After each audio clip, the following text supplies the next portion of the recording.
అన్ని రకాలైన కేసులు పెట్టింది ప్రభుత్వం. నా పైన కూడా 22 కేసులు పెట్టారండి. ఇక్కడున్న ఎవరికైనా 22 కన్నా ఎక్కువ కేసులు చేతులు పైకెత్తండి.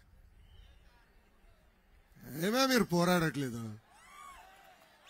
చూడు తల్లి, ఈ వేదికలు నా ఒక్కడికే ఉంది తల్లి 22 కేసులు. అది కూడా 2019 నుంచి పెట్టిన కేసులు తల్లి. ఒక క్రమశిక్షణతో నన్ను ఇంట్లో పెంచారు తల్లి. నేనేనాడు 2019 ముందల పోలీస్ స్టేషన్కి వెళ్ళలేదు తల్లి. పోలీస్ స్టేషన్ ఎలా ఉంటుందో కూడా నాకు తెలియదు. ఇప్పటికి నేను 7 సార్లు వెళ్ళాను తల్లి. నన్ను తీసుకెళ్లారు తల్లి. ఇప్పుడు పోలీస్ స్టేషన్ అత్తగారి ఇల్లాగా మారిపోయింది తల్లి. నాకు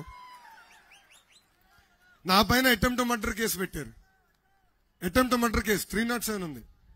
నా పైన ఎస్సీ ఎస్టీ కేసు కూడా పెట్టారు తల్లి. జగన్ కి సభాముఖం చెప్తున్నా, బాంబులకే భయపడిన కుటుంబం మాది. నువ్వు పెట్టే చిల్లర కేసుకి మేము భయపడతామా? మా ముద్దల మావయ్య చెప్పినట్లు, మై డియర్ జగన్, భయం మా బయటలోనే లేదు.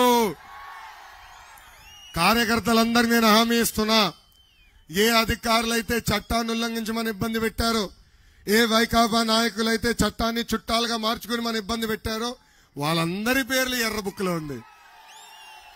అందుకే తల్లి ఎర్ర బుక్ చూస్తే వాళ్ళకి ఉచ్చబడుతుంది. అరే ఎందుకే మీకు అంత భయం? వారెంట్ ఎందుకు? నేనేమైనా తప్పు చేసి ఉంటే ఇదిగో ఎస్కోటలో నుంచుంటున్నా. నేనేం తప్పు చేశానంటే ఏం తప్పు చేశానో ప్రజలకు చెప్పి నన్ను అరెస్ట్ చేయి. నేను భయపడను.